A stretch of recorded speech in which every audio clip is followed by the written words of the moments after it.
Mentre si contano ancora i danni, si rincorrono le polemiche per l'acqua alta di giovedì sera, imprevista, arrivata a quota 134 cm rispetto ad una previsione iniziale di 120, c'è un'isola che sorride, Pellestrina.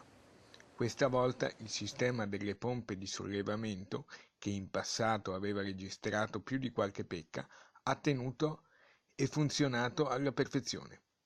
La nuova rete, messa in atto da Insula, ha tenuto l'isola all'asciutto. Nemmeno una goccia d'acqua è entrata nei punti più bassi dell'isola, come San Pietro in Volta, nel centro del paese, e i sestieri Vianelli e Busetti. Queste zone, senza l'entrata in funzione delle pompe di sollevamento, sarebbero certamente finite sott'acqua, con una quota di marea così alta.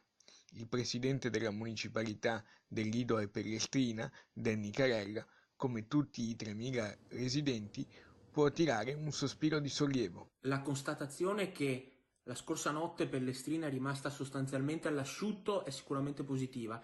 È il segno peraltro che tutte le segnalazioni che sono state fatte nel corso degli anni non sono segnalazioni futili e pretestuose, sono segnalazioni che servivano a individuare il problema. Soddisfatto anche il consigliere comunale delegato del sindaco alle isole Alessandro Scarpa Marta, che pochi giorni fa aveva promosso un sopralluogo sul posto insieme ai tecnici di Insula proprio per questo problema.